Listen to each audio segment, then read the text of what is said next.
Because now you're trying to reduce me to a dress. So now it's I'm a slut. Now it's I'm a whore. Now it's I'm a prostitute. All from a dress that you felt you had a problem with because you felt like there was the illusion of something. Just because you desired for it to be lingerie doesn't make it lingerie. I am here to talk about the Black infamous dress that Dr. Karri Bryant wore to the mayor's ball earlier in the year. Now, there was a lot of backlash that she received about the dress, and there were some remarks that I didn't find very kind when speaking about a woman, and especially a woman who's a pastor's wife. But we're going to get into all of that, and we're going to watch more clips to listen to the things that she had to say as she sat down with Isaac Karri on his podcast. Now, do me a favor before I start to show you the clips that we're going to discuss. Like this video so the algorithm can push it out, because more people will be able to see it.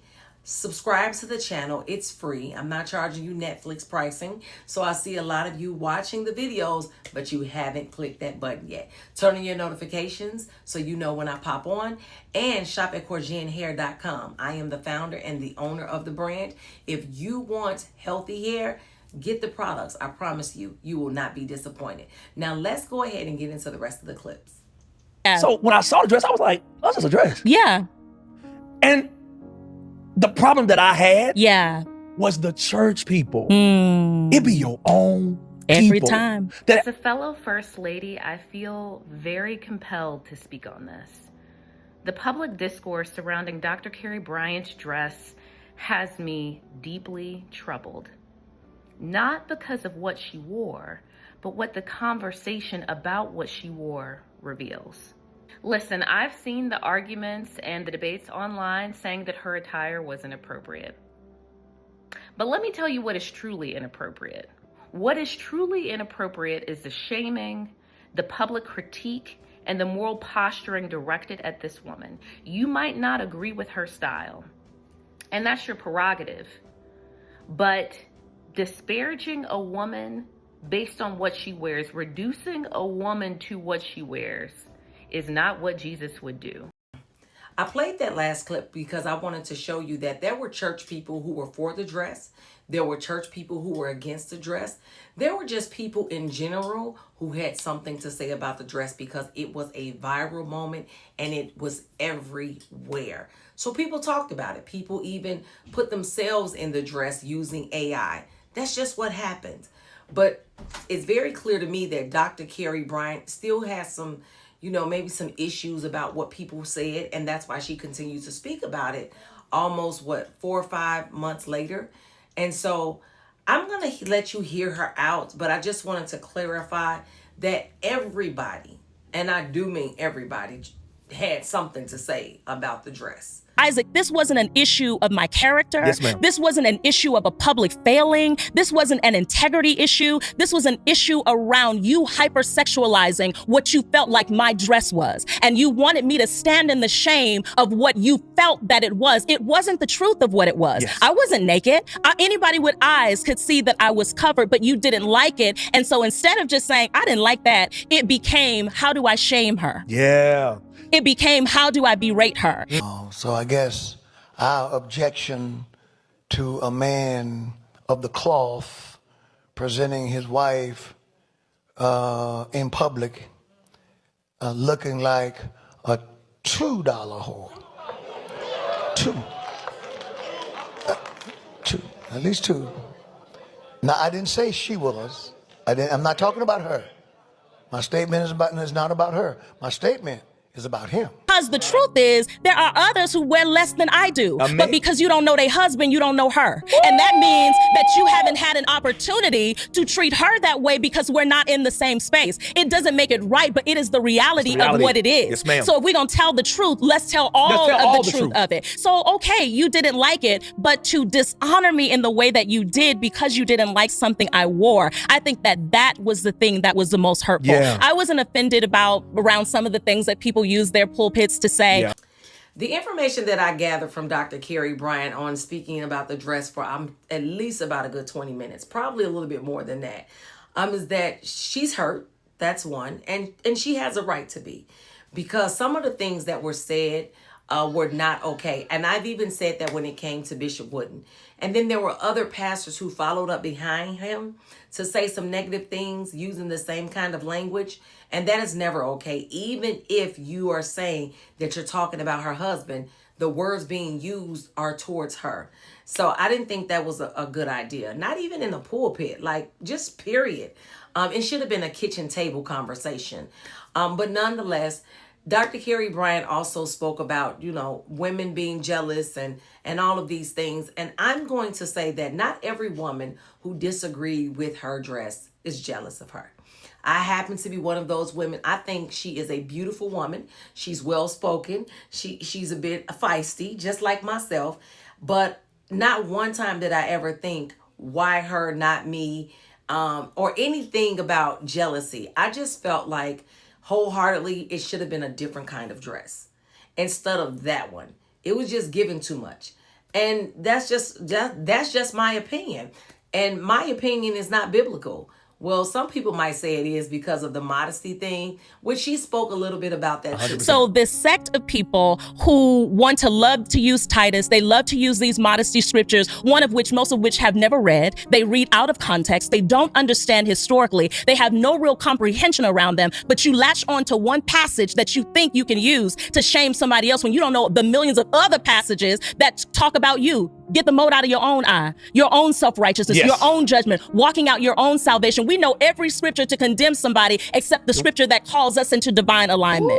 That's what we do. We have placed the full responsibility of warding off temptation on women without putting a demand of sexual discipline on men.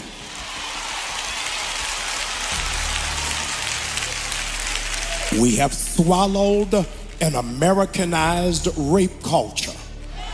The American rape culture asked women first, what were they wearing? As if the hemline is an invitation to violation. So no correction for brothers in tight pants. No correction for brothers who got their shirts unbuttoned all the way to their belly button. No correction for brothers wearing the tight shirts even when it's wintertime. Be very clear that the Jezebel spirit is not gender specific. There are Jezebels and there is Jarrell. All right, for you to be anointed as long as you don't look like nothing. As long as you look like 12 years a slave, they think you holy. But if you got your hair done, nails done, toes done, y'all ain't saying nothing, smelling good, then immediately church Negroes will make up that you're sleeping with somebody, you prostituted yourself, you played yourself cheap. They don't understand. I got a real sugar daddy, and I will look to the hills from whence cometh my help. My help cometh from the Lord. This is my second time talking about it. The first time I talked about it is when we went on Tamron Hall. I've not said anything really about the dress since then. But again, you're not going to tell me what I can and cannot talk. You didn't talk about it for 4 weeks, but you don't want me to say nothing about it at all. It is my dress. It is my dress. She stated she's only spoke about the dress one time. That's not really true. She spoke about the dress because she lost some type of speaking opportunity when it came to the dress. I was recently trying to be involved in something. I shouldn't even say this, but I am. Because I don't care. And they ended up telling me, something happened. They were unhappy with the dress scenario and felt like I wasn't worthy enough because of an incident. There were people coming to Jamal Bryant's church to pray over her. They basically were talking about the dress and the people who were criticizing her. So the dress was brought up in conversation a lot. And I truly believe that if her and her husband would have stopped talking about the dress, other people would stop talking about the dress. In order to hear what else she had to say about the dress, you would have to go to Isaac Curry's podcast. So I'll make sure that I put that link in the description. Now, I want to move the conversation into something else she said, and I want you to take a listen because it took a lot of people by surprise. So now it's, oh, she's not fit enough to be a first lady. Well, that's fine because I ain't asked to be one in the first place. That's okay. That's okay. I wanted to take one moment to formally introduce you to the First Lady of New Birth Missionary Baptist Church. And meet my pride and joy, Dr. Karri. Won't you come on, Dr. Karri? You will never find the terminology first lady anywhere in the biblical text. Show me where it is. It is not there. Dr. Karri Bryant's statement was she didn't ask to be a first lady. And I get that that's her feeling, and I can understand that. But we're going to go off facts. And the fact is, she married a pastor, which then made her a pastor's wife. Now, she's absolutely correct. First lady is not a biblical term. That's some term that somebody made up because maybe they wanted to show the pastor's wife some kind of honor. So they gave her a title. And I don't see anything wrong with it, okay? People have titles in today's society, and first lady just happens to be one of them. So, Dr. Karri Bryant, you are the first lady of New Hope Baptist Church in Atlanta, Georgia. I think that's the name of the church. The point is, girl, accept the title and move on. As far as the whole situation about all of this, one thing you have to do is let stuff roll off your shoulders, because I don't think she may have realized that when she stepped into this marriage, how many people disagree with Dr. Jamal Bryant and how much he was talked about online. And so you're no different than a Michelle Obama and a Barack Obama. And I think that's a pretty good comparison because a lot of people like the ex-president and his wife, right? Every time someone said something about Barack, you know who else was getting dragged? Michelle. But you know what Michelle did? She didn't say nothing. If she said something, I surely didn't hear it, but she probably only said it one time. She didn't go on and on and on. And that's what I feel like Dr. Karri Bryant needs to do. Say what you have to say and then move on. You were on a really large platform. It doesn't get any bigger than the Tamron Hall show. Now you're going on podcasts talking about the dress. You guys have been in the pulpit talking about the dress. At some point, you are going to have to say, okay, I'm not going to win this war. Because the internet is undefeated. And once we realize that, we don't even waste our time or our breath.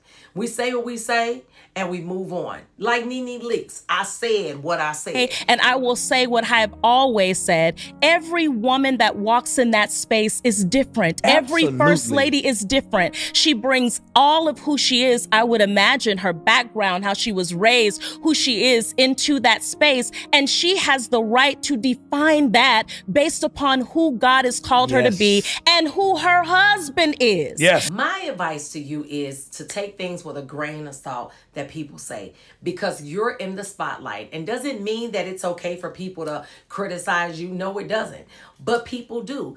I'm in the spotlight. People criticize me. They talk crap in my comment section. And you know what? I don't really care. I fight it back with sarcasm. Plus, these people don't really know that, honey, I was bullied from 4th grade to sophomore year. There's really not too much somebody can say to me or about me that will send me on a spiral. And I feel like you're spiraling a bit, sis. Let people have their opinions about you. And then let it roll off your shoulders, because they're not taking care of you. They don't pay your bills. They're not giving y'all tithes and offering because some of them or most of them don't like your husband. So they're not even coming to his church. I'm just saying, in all seriousness though, I created this video because I watched her full interview and I feel bad a little bit. I honestly do, because she seems extremely affected by what people have said. And I never want to drag somebody through the mud unless they twisting the word of the Lord. Then I'd be ready to drag, because then you causing a whole bunch of other people to be misled. But when it comes to this dress situation, there's no need for people to drag her. She chose the dress. She liked the dress. Some of us didn't like it. Some of us did. Oh, well, it's done and it's over with. And if you don't want to have this feeling ever again, just make sure that you choose your clothes wisely. Now, you let me know what you think about this video in the comments below, because that's what I'm here for.